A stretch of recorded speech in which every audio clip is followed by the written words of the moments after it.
வணக்கம். ஆஸ்ட்ரோவியலின் நல்ல நேரம் நிகழ்ச்சியின் சார்பாக அத்துணை சப்ஸ்கிரைபர்களையும் எல்லா அன்பு உள்ளங்களையும் எனது நண்பர்களையும் வருக வருக என வாழ்த்தி அமைகிறேன். இறைவணக்கத்தை கூறி இந்த வீடியோவை தொடங்குவோம். வக்ரதுண்ட மகாகாய சூரியகோடி சமப்பிரபக அவிக்னம் குருமே தேவ சர்வகாரியேஷு சர்வதா. தென்னாட்டுடைய சிவனே போற்றி, என் நாட்டவர்க்கும் இறைவா போற்றி. நண்பர்களே, இந்த புத்தம் புதிய காணொலியில் உங்கள் அத்துணை பேரையும் வரவேற்பதில் மிக்க மகிழ்ச்சி கொள்கிறேன். இன்னைக்கு நம்ம பார்க்க போகிறது மகர ராசி. 19 ஆண்டுகளுக்கு பிறகு வரலாறு படைக்கும் மகரம். முடிந்தது சோதனை, பிறந்தது சாதனை, அதிசயம் ஆரம்பம். இதுதான் என்னுடைய தலைப்பு. மகர ராசி என்பவர்களுக்கு பிறந்தவர்களுக்கு 3 நட்சத்திரத்தில் பிறக்க முடியும். அதில் உத்திராடம், திருவோணம், அவிட்டம். இந்த உத்திராடம் சூரியனுடைய நட்சத்திரம், திருவோணம் சந்திரனுடைய நட்சத்திரம், அவிட்டம் செவ்வாய் பகவானுடைய நட்சத்திரம்.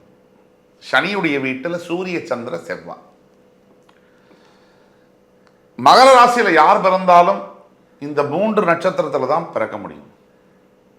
இந்த 3 நட்சத்திரத்துடைய அதிபதியுடைய திசை தான் இருக்க முடியும், பிறக்க முடியும். அதாவது சூரிய திசையில் பிறக்க முடியும், சந்திர திசையில் பிறக்க முடியும், செவ்வாய் திசையில் பிறக்க முடியும். அப்போ மகர ராசியில் யார் பிறந்தாலும் கண்டிப்பாக அவர்களுக்கு ராகு திசை, குரு திசை, சனி திசை வருவதற்கான வாய்ப்புகள் 100% உண்டு. இப்போ மகர ராசியில் பிறந்தவர்களுக்கு சனி திசையானது 19 ஆண்டு காலத்திற்கு 19 ஆண்டுகளுக்கு என்ன செய்யும் அப்படிங்கிறத பற்றி தான் நம்ம பேசணும். இதுக்கு முன்னாடி சனி யார் அப்படிங்கிறத நம்ம தெரிஞ்சுக்கணும். சனி பகவானுடைய இன்ட்ரடக்ஷன் மகர ராசிக்கு தேவையில்லை. திருப்பதியில் போய் பாலாஜின்னு பேரை வச்சுட்டு விசிட்டிங் கார்டு கொடுக்குற மாதிரி இருக்கு. சனி பகவான் அவருடைய தன்மைகள் என்ன, எதற்கெல்லாம் காரகத்துவம் பெற்ற ஒரு கிரகம். சனி பகவானானவர் முக்கியமாக மகர ராசியின் அதிபதி, உங்கள் ராசியின் அதிபதி, மகர லக்னத்தின் அதிபதி. நம்ம ராசின்னு சொன்னாலும் இப்போ பேச போகிற வீடியோவை நீங்கள் லக்னத்துக்கு பொருத்தி பார்த்துக்கணும். திசா புக்தி என்பது லக்னத்திற்கு பொருந்தும், பயிற்சிகள் ராசிக்கு பொருந்தும். அந்த விதியின் அடிப்படையில் மகர லக்னத்தில் பிறந்தவர்களுக்கு சனி பகவான் லக்னத்திற்கு அதிபதி. சனி பகவான் யார்? சனி பகவான் தர்மத்தின் தலைவன். சனி பகவான் உயர் பதவிகளை தரக்கூடியவர். சனி பகவான் வியாபாரத்தில் ஒருவர் வெற்றி அடையணும்னா சனியுடைய துணை இல்லாமல் முடியாது. மருத்துவத்துறையில் ஒருத்தர் சாதிக்கணும்னா சனியுடைய துணை இல்லாமல் முடியாது. விளையாட்டுத் துறையில் ஃபெமிலியர் ஆகணும் அப்படின்னா சனி பகவானுடைய துணை இல்லாமல் முடியாது. ஒருவர் தன்னுடைய வாழ்க்கையில் அனுபவிக்கக்கூடிய எல்லா விதமான துன்பங்களுக்கும், எதிர்மறையான எண்ணங்களுக்கும், பலன்களுக்கும் சனி பகவானே காரகத்துவம்.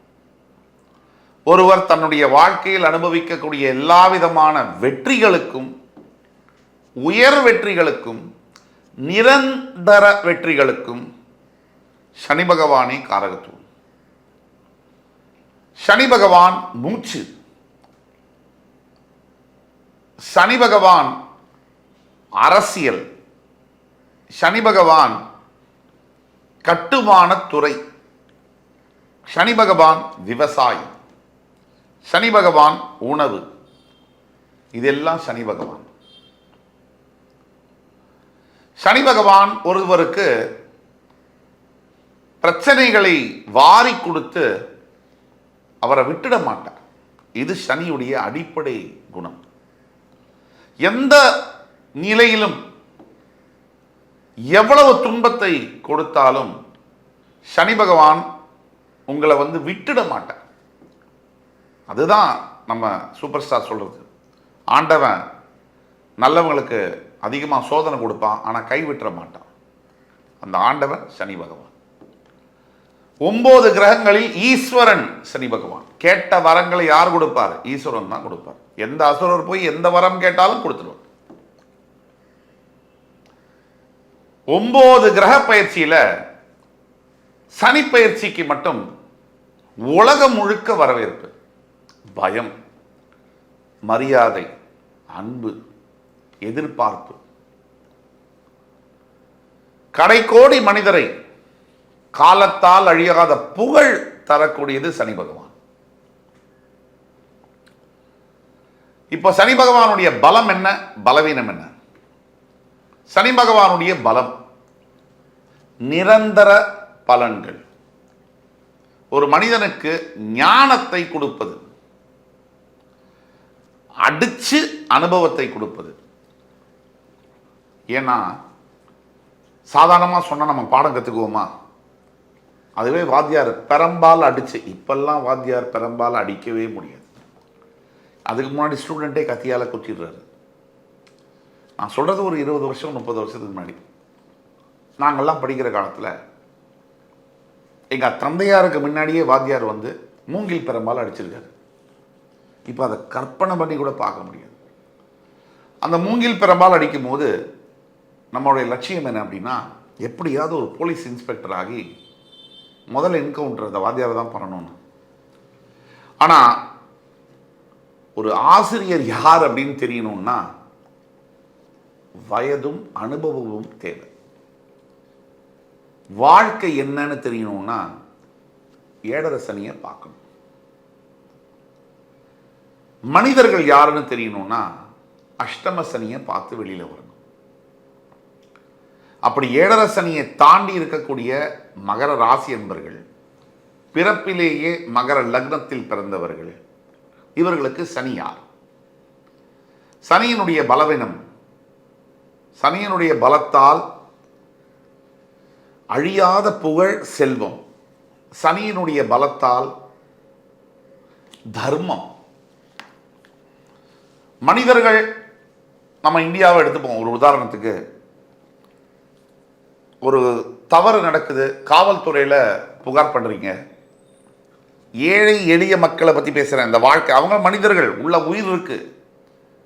3 வேளை ஏதோ ஒரு சாப்பாடு சாப்பிட்றாங்க. கோடிக்கணக்கான பேர் எதையோ ஒரு ஆடைகளை உடுத்துறாங்க. ஒரு தவறு நடக்குது, அநீதி நடக்குது, அவங்கள யாரும் மதிக்கிறது இல்லை. அதான் நம்ம சொல்றாரு, பணம் இல்லைன்னா நம்மளை யாருக்கும் தெரியறது இல்லை, பணம் இருந்தால் நமக்கு யாரையும் தெரியறது இல்லை. அந்த மனிதர்கள் காவல்துறையில் போய் புகார் அளிக்கிறாங்க. இப்போ புகாரை எடுக்கல சரியா. கடைசியா நமக்குள்ள நம்பிக்கை அஸ்திரம் எது? நீதிமன்றம். அந்த நீதிமன்றத்தில் நீதிபதிக்கு பக்கத்தில் இருக்கிறது இது தராசு ஏந்தி கொண்டு இருக்கக்கூடிய ஒரு பொம்மை. அந்த பொம்மை, அந்த தராசு, அதுதான் சனி பகவான். தர்மம். சனி பகவானுடைய பலம் என்ன? தர்மம். சனி பகவானுடைய பலவீனம் என்ன? எதிர்மறை எண்ணங்கள்.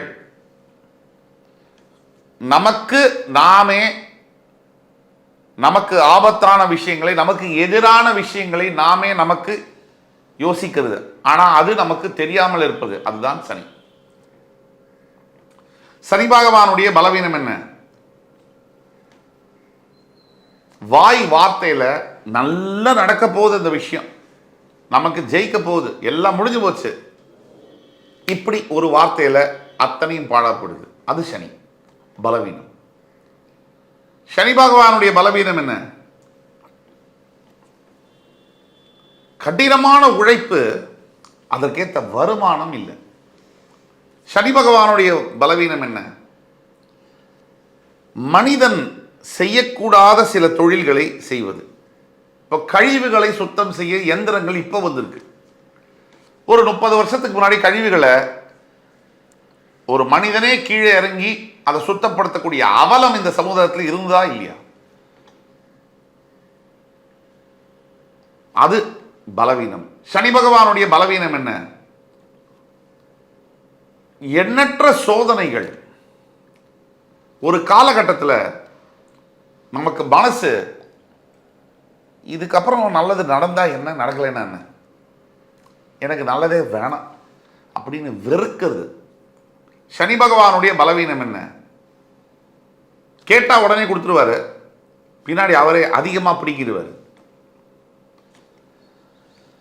இப்போ மகரம் வச சனி கனெக்ஷன் என்ன? மகர ராசிக்கும் சனிக்கும் உண்டான தொடர்பு நேரடி தொடர்பு. மகர லக்னத்திற்கு அதிபதி யாரு? சனி. மகர ராசிக்கு அதிபதி யாரு? சனி. உங்கள் உயிரையும் உங்கள் உடலையும் ஆக்கிரமித்து வியாபித்து இருக்கக்கூடியது சனி ஈஸ்வரன். ஆக சரித்திரத்தை நிரந்தரமாக தரக்கூடிய சனி பகவான் சரித்திரத்தை நீங்கள் படைப்பதற்கு, சரித்திரம் படைத்து அந்த வாழ்க்கை நிரந்தரமாக இருக்கக்கூடிய பலன்களை தரக்கூடியது சனி பகவான். உங்களுடைய வாழ்க்கையில் நீங்க பிறக்கிறதுலேருந்து மரணிக்கிறது வரைக்கும் சனியுடைய தாக்கம் ஒவ்வொரு பேஜ் பக்கத்திலையும் ஒவ்வொரு வரியிலையும் எழுத்துலையும் கூட இருக்கு. இதுதான் கனெக்ஷன். சனி உங்களுடைய 2ஆம் இடத்திற்கும் அதிபதி. அப்பேற்பட்ட சனி பகவான் மகர லக்ன அன்பர்களுடைய வாழ்க்கையில தன்னுடைய திசை வரும்பொழுது, எந்த ஒரு கிரகமும் தான் திசைநாதனாக வரும்போதுதான் பலன்களை தர முடியும். எவ்வளவு வலுப்பெற்றிருந்தாலும், ஸ்ட்ராங்காக இருந்தாலும், வீக்காக இருந்தாலும், தன்னுடைய திசை இல்லைன்னு சொன்னால் கம்முன்னு வேடிக்கை தான் பார்க்க முடியும். எவ்வளோ பெரிய அரசியல் தலைவராக இருந்தாலும் பதவியில் அமரும்போது தான் பவர். பதவி இல்லைன்னு சொன்னால் வேடிக்கை தான் பார்க்க முடியும். பதவியில் உட்காருவதற்கு அவர்கள் தகுதியானவர்களா இல்லையாங்கிறது ஒரு பெரிய டாபிக், அது வேற விஷயம். அப்படி பதவியில் உட்கார தகுதியே இல்லாத பல நபர்கள் பதவியில் இருக்கிறார்கள். பதவியில் உட்கார அனைத்து தகுதியும் இருந்து பதவியில் உட்காராமல் இருக்கக்கூடியவரும் இருக்கார். நம்மளை யார் ஆளணும் அப்படிங்கிறதுலையும் ஒரு தலைவிதி இருக்கு. சனி பகவானுக்கும் மகர லக்னத்திற்கும் மகர ராசிக்கும் உள்ள நேரடி தொடர்பு அது இன்றியமையாதது. வைராக்கியம், விடாமுயற்சி, எந்த கஷ்டத்தையும் தாண்டி ஜெயிக்கிறது, சகிப்புத்தன்மை, தந்தையை இழந்து போராடி ஜெயிப்பது, இதெல்லாம் சனிக்கும் மகரத்திற்கும் உண்டான கனெக்ஷன். இப்போ ஒரு உதாரண ஜாதகமாக மகர லக்னத்தில் பிறந்து ஒரு திறமையும் இல்லாமல் ஒருவர் பிறந்து தன்னை தானே செதுக்கிக் கொள்வது சனி. உழைப்பு சனி. உச்சகட்ட உழைப்பின் மூலியமாக உச்சபட்ச இடத்தை அடைந்த ஒருவருடைய ஜாதகத்தை நாம் பார்ப்போம். ஆக அந்த மாபெரும் உழைப்பாளியை பற்றி பேசப் போகிறோம். பழம்பெரும் நடிகர் சிவகுமார் அவர்களுடைய மகன் சூர்யா, ஆக்டர் சூர்யா. இப்போ அவருடைய ஜாதகத்தை எடுத்தோம்னா, உதாரணத்திற்கு மகர லக்னம் மகர ராசி, திருவோண நட்சத்திரம் 1ஆம் பாதத்தில் பிறந்திருக்கிறார். திருவோணம் 1ஆம் பாதத்தில் பிறந்தால் 10 வருட சந்திர திசை, அதற்கு பிறகு 7 வருட செவ்வாய் திசை 17 வருஷம், அதற்கு பிறகு 18 வருட ராகு திசை 17 18 35. இந்த ராகு திசையிலேருந்து அவருக்கு, அதாவது 17 வயசுக்கு பிறகு அங்கிருந்து 35 வயசுக்குள்ள ஏற்றங்கள், நம்ம ஏற்கனவே சொன்னோம் ராகு திசை அப்படி இருக்கும்னு. அதற்கு பிறகு குரு திசை 51 வயசு வரைக்கும் குரு திசை, 35 வயசு வரைக்கும் கிட்டத்தட்ட பிறந்து 10 வருஷம் சந்திர திசை, 7 வருஷம் செவ்வாய் திசை, 18 வருஷம் ராகு திசை, 35 வயசுல குரு திசை ஆரம்பிச்சு 51 வயசு வரைக்கும் குரு திசை. அவருக்கு குரு திசையானது அவ்வளவு சிறப்பாக போகல. ஆனா சனி திசையானது, இப்ப சனி திசைக்குள்ள இருக்காரு, சனி திசையானது பெரிய பெயரையும் புகழையும் வாங்கி கொடுக்குற அளவுல இருக்கும் அப்படிங்கிறத பார்க்கிறோம். தவிர மகர லக்னத்தில் பிறந்தவர், சனியுடைய ஆதிக்கத்தில் பிறந்தவர், அவருக்கு ஜாதகத்திலேயே நீங்க பார்த்தீங்கன்னு சொன்னா சனி பகவான் கரெக்டா ராசியிலிருந்து 7ஆம் இடத்தில் சூரியனுடன் அஸ்தங்கதப்படுத்தப்பட்டிருக்கிறார். கரெக்டா லக்னத்திலிருந்து 7ஆம் இடத்தில் சூரியனுடன் அஸ்தங்கதப்படுத்தப்பட்டிருக்கிறார் சனி பகவான். இதனால தான் வேற்று ஜாதியில் திருமணம், வேற்று மதத்தில் திருமணம் என்பது நல்லபடியாக அமையுது. அது ஒரு பக்கம். திருமண வாழ்க்கையில் சிறந்து விளங்கக்கூடியது அதுதான். சனி 7ஆம் பாவத்தில் கலத்திரஸ்தானத்தில் சூரியனால் அஸ்தங்கதப்படுத்தப்பட்டிருக்கிறார். சனி வாங்கிய சாரமும் ஒரு முக்கிய காரணம். ஒட்டுமொத்தத்தில் இந்த சாதாரண ஒரு முதல் படத்தில், திரைப்படத்தில் சூர்யாவை நீங்கள் பார்த்தீங்கன்னு சொன்னால் ஒரு நிற்க முடியாது, ஆங்கிள் தெரியாது, கேமரா தெரியாது அப்படின்னு இருந்தவர் வரிசையா பிதாமகன், காக்க காக்க அவருடைய படங்கள்லாம் எடுத்து பார்த்தீங்கன்னா அவருடைய இமாலய உழைப்பு, இமாலய வெற்றிகள் இதெல்லாம் படைக்கக்கூடியது மகர லக்னம், சனியுடைய தாக்கம். அடுத்தபடியாக கோச்சார ரீதியாக மகர லக்னத்தில் மகர ராசியில் இருக்கக்கூடியவர்களுக்கு முதல்ல 7.5 சனி விலகுது. உங்களுடைய 6ஆம் வீட்டிற்கு குரு பகவான் போய் மறையப் போகிறார். உங்கள் லக்னத்தில் ராசியில் நீச்சம் பெறக்கூடிய குரு பகவான் உங்களுடைய 6ஆம் வீட்டில் மறைவது யோகமாகும். தன்னுடைய லக்னத்தில் ராசியில் நீச்சம் பெறக்கூடிய கிரகம் மறைவது கெட்டவன் கெட்டிடில் கிட்டிடும் ராஜயோகம். அவ்வளவுதான். இதற்கு பிறகு உங்களுடைய 8ஆம் வீடு என்று சொல்லக்கூடிய சிம்மத்தில் கேது வரப்போகிறார். இப்போ தனஸ்தானத்தில் ராகு, 6ல் குரு, உபதயஸ்தானத்தில் சனி, அஷ்டமஸ்தானத்தில் கேது. இதில் 8ஆம் இட கேதுவை தவிர மிச்ச எல்லா அமைப்பும் உங்களுக்கு ஃபேவரபுளாக தான் இருக்குது.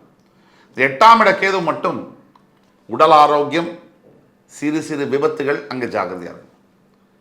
இந்த உபதயஸ்தான சனி பிளாட்டினம் பீரியட் என்று சொல்லக்கூடிய வாழ்க்கையில் மிக சிறந்த 2.5 வருஷத்தை நோக்கி நீங்கள் பயணப்பட்டீங்க. உங்களுடைய 2ஆம் இட ராகு எதிர்பாராத பொருளாதாரத்தில் மிகப்பெரிய அளவில் பணம் கிடைக்கக்கூடிய, கடனெல்லாம் தூள் தூளாக உடஞ்சி பெரிய அளவில் பணம் சம்பாதிக்கக்கூடிய யோகங்கள், நிறைய சொகுசு நல்ல ஆடம்பர வாழ்க்கையை அனுபவிக்கக்கூடிய பாக்கியத்தை கொடுப்பார். 6ஆம் பாவத்தில் மறையக்கூடிய குருவினால் எதிரிகளை நீங்கள் வெல்வீர்கள். எப்பேற்பட்ட எதிர்ப்புகளையும் எதிரிகளையும் ஜெயிக்கக்கூடிய யோகம் உங்களுக்கு உண்டு இந்த வருஷம். எவ்வளவு நம்ம பேசினாலும் உங்களுடைய ஜனன ஜாதகத்தில் சனி பகவானுடைய அமைப்பு, அவர் வாங்கிய நட்சத்திர பாதம், இன்னும் பல விஷயங்கள், லக்னாதிபதியாக இருக்கக்கூடிய சனியுடைய பார்வை, சுபகிரக பாவகிரக தொடர்புகள், பாவங்களில் அவர் இருக்கக்கூடிய நிலை, டிகிரிஸ், இதெல்லாம் வைத்து தான் துல்லியமான பலனை சொல்ல முடியும். கீழே கொடுக்கப்பட்டுள்ள வாட்ஸ்அப் நம்பரில் எங்களை தொடர்பு கொண்டு தயவு கூர்ந்து நீங்கள் பேசும்போது உங்களுக்கான பலன்களை மிக துல்லியமாக சொல்ல கடமைப்பட்டு காத்து கொண்டிருக்கிறோம்.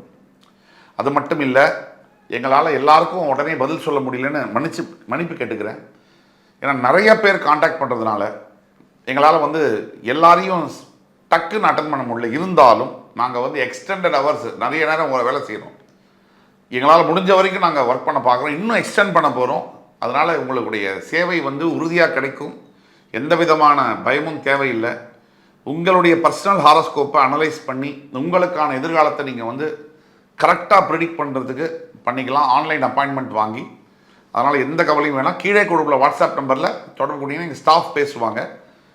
நீங்கள் இப்படி நினைக்காதீங்க, ஸ்டாஃப் சில சமயம் கால் அட்டன் பண்ணலைன்னா அதுக்காக நான் ரொம்ப வருத்தத்தை தெரிவிச்சுக்கிறேன். இருந்தாலும் அவங்களுக்கும் வேலை பலு, அவ்வளோ பேர் கூப்பிடுறதுனால சில சமயம் கால்ஸ் மிஸ் ஆகிடுது. ஆனால் அவங்க திருப்பி கூப்பிடுவாங்க உங்களை.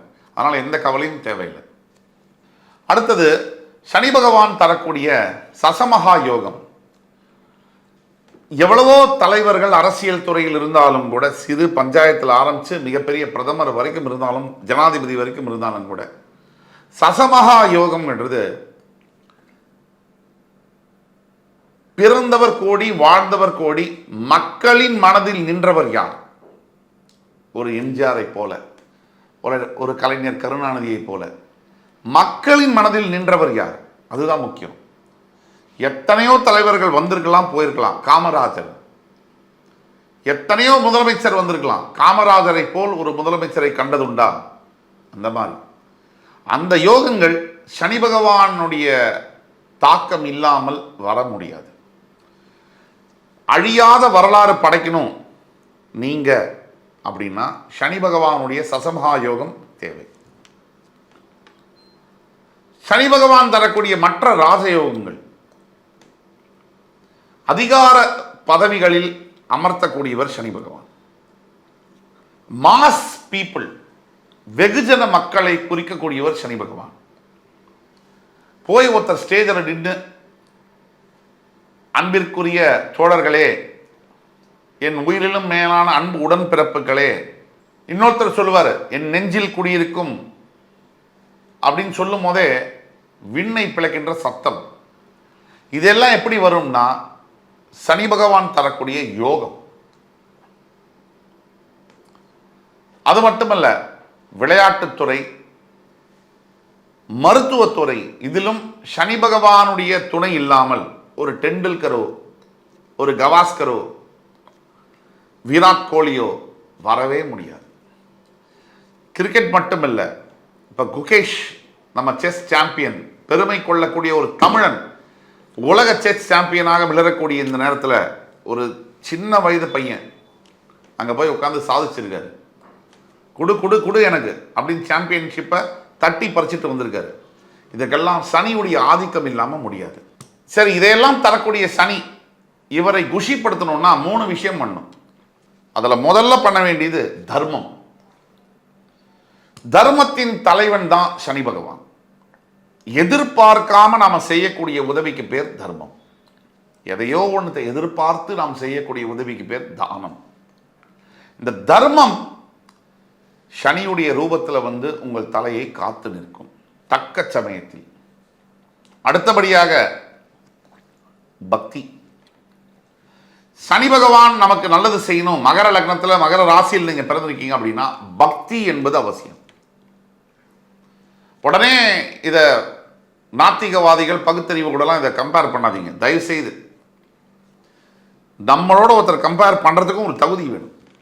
அதனால் அதை பற்றி பேச வேண்டாம். தற்குறிகள், முட்டாள்களை பற்றி நம்ம பேச தேவையில்லை. நாம் பேசக்கூடியது அறிவு சார்ந்த விஷயங்கள், விஞ்ஞானம் சார்ந்த விஷயங்கள். அதுக்கு மேலே நம்மளை படைத்த ஆண்டவன், அவரெல்லாம் நம்மளால் புரிஞ்சிக்கவே முடியாது. அது விஞ்ஞானத்திற்கு அப்பாற்பட்ட விஞ்ஞானம். அதனால் பக்தி என்பது ரொம்ப முக்கியம். எந்த தெய்வத்தையோ, உங்கள் மனசில் இருக்கக்கூடிய தெய்வத்தின் மீது உங்களுக்கு உண்டான பக்தி, உங்கள் தாய் தந்தையரின் மீது உங்களுக்கு இருக்கக்கூடிய பக்தி, உங்களுக்கு கல்வி கொடுத்த ஆசிரிய பெருமக்களின் மீது உங்களுக்கு இருக்கக்கூடிய பக்தி. இன்னைக்கு இப்போ உள்ள தலைமுறையை பார்க்குறோம், எல்லாரையும் சொல்லலை, ஒரு 75-80% பக்தியா அப்படின்னா என்னன்னு கேட்குறாங்க. அவங்களுக்கு வாழ்க்கை வந்து ஏன் அப்படி கேட்குறாங்க அப்படின்னு நீங்கள் ரொம்ப யோசித்து பார்த்தீங்கன்னா, பசி தெரியாது, உலகம் தெரியாது, வாழ்க்கை தெரியாது, வாழ்க்கையில் வலினா என்னன்னு தெரியாது. ஏன்னா பிறந்ததுலேருந்து அம்மா அப்பா என்ன பண்ணுறாங்க, பப்பு சாதம் சாப்பிட்றா அப்படின்னு ஊட்டி வளர்க்குறாங்க. அப்போ பதம் பார்த்திடாத வாழ்க்கையை பார்த்திடாத உள்ளங்கள் பக்குவம் அடைய வாய்ப்பே இல்லை. அதனால் பக்தி வரவே முடியாது. பக்குவப்பட்ட நிலையில் தான் பக்தி வரும். ஒரு 20% இளைஞர்கள் மிகப்பெரிய அளவில் ஆச்சரியப்பட வைக்கக்கூடிய அளவில் குணாதிசயங்களை பெற்றிருக்கிறார்கள் இன்றைய இளைஞர்கள். அது பெருமைக்குரியது. ஆக இளைஞர்களுக்கு இன்றைய முக்கியமான செய்தி என்னன்னா, பக்தி, கமிட்மெண்ட், டெடிகேஷன். எதை எடுத்தாலும் கிண்டல் பண்ணுறது, எதை எல்லாத்தையும் கேலிக்கு உண்டாக்குறது, எல்லாத்தையுமே ஜாலியாக பார்க்கறது. எல்லாத்தையுமே ஜாலியாக பார்த்தா வாழ்க்கை காலியாயிடும். எதை சீரியஸாக பார்க்கணுமோ அதை சீரியஸாக பார்க்கணும், எதை ஜாலியாக பார்க்கணுமோ அதை ஜாலியாக பார்க்கணும். ரெண்டும் இந்த பேலன்ஸ்டாக இருக்கணும். எல்லாத்தையுமே அசால்ட்டாக எடுத்துக்கிறது, யாருக்குமே மரியாதை கொடுக்கறது இல்லை. என்ன நடந்தாலும் பார்த்துக்கலாம்னு நினைக்கிறது. என்ன நடந்தாலும் பார்த்துக்கலாம் அப்படிங்கிற வரி பெரிய பிரச்சனைகள் வாழ்க்கையில் வரும்போது நம்ம மனசில் வர வேண்டிய எண்ணங்கள். நாம் செய்ய வேண்டிய வேலையை செய்யாமல் என்ன நடந்தாலும் பார்த்துக்கலாம்னு நினைக்கிறது. நாம் ஒருத்தருக்கு செய்ய வேண்டியது விஷயத்தை கொடுக்க வேண்டியதை கொடுக்காம என்ன வேணாலும் நடந்தால் பார்த்துக்கலான்றது, மரியாதை கொடுக்க வேண்டிய இடத்துல மரியாதை கொடுக்காம என்ன நடந்தாலும் பார்த்துக்கலான்றது, அது துக்கரித்தனம். அது வந்து நீங்கள் வந்து அது ஒரு திமிரின் வெளிப்பாடு, தலைகர்வமே தவிர அது பெரிய தன்னம்பிக்கை கிடையாது. நிறைய குணாதிசயங்களுக்கு மயிரிழ தான் வித்தியாசம். தன்னம்பிக்கைக்கும் தலைகணத்திற்கும் மயிரிழ தான் வித்தியாசம். நமக்குள்ள கான்ஃபிடன்ஸ் இருந்தது அப்படின்னா அது தன்னம்பிக்கை. நம்மளோட கான்ஃபிடன்ஸை மற்றவங்க மேலே திணிக்கிறோம் அப்படின்னா அது தலைகணம். ஆக இதெல்லாம் சனி தரக்கூடிய விஷயங்களில் நம்ம பக்தியில் ஜாகிரதையாக இருக்கணும். அதே மாதிரி சனியை குஷிப்படுத்தணும்னா எளிமை. சிம்பிளா இருக்கணும். ரொம்ப ஓவரா இது பண்ணிக்கிறது, ரொம்ப ஓவரா பந்தாவா பேசுறது, ரொம்ப ஓவரா ரொம்ப ஆடம்பரமா இது பண்றது, இதெல்லாம் சனி பகவானுக்கு பிடிக்காது. சாதாரணமா இருங்க. ஓரளவுக்கு நீங்க மக்களோட இணைந்து செயல்படுங்க. பெருவாரியான மக்களுக்கு பயன்படுகின்ற ஒரு வாழ்க்கையை வாழுங்க. அட்லீஸ்ட் உங்களோட பெத்த அப்பா அம்மாவுக்கு உண்மையா இருங்க, உங்க மனைவிக்கு உண்மையா இருங்க, உங்க குழந்தைகளுக்கு உண்மையா இருங்க, உங்களுக்கு நீங்க உண்மையா இருங்க. பேசிக்கா இது எளிமையா இருக்கணும். எதெல்லாம் எந்தெந்த விஷயத்தெல்லாம் சனி பகவான்கிட்ட ஜாகிரதையா இருக்கணும் அப்படின்னு நம்ம பார்த்தோம்னா, முதல்ல வரக்கூடியது சனி பகவான்கிட்ட ஜாகிரதையா இருக்கிறது ஆடம்பர செலவுகள். சனி பகவான் தூண்டி விட்டு ஆடம்பர செலவு பண்ணி பெரும் கடனை வரவழைக்கக்கூடிய ஒரு கிரகம். அங்கதான் நீங்க சனி கிட்ட ஜாகிரதையா இருக்கணும். 2, வார்த்தை. வாழ்க்கை வார்த்தை. வார்த்தை இஸ் ஈக்வல் டு வாழ்க்கை. வாழ்க்கையில் ஜெயிக்க வார்த்தையை சரியாக பயன்படுத்த வேண்டும். அந்த வார்த்தையை தூண்டி விட்டு தவறான வார்த்தைகளை வாயில வரவழைக்கக்கூடியது சனி பகவான்.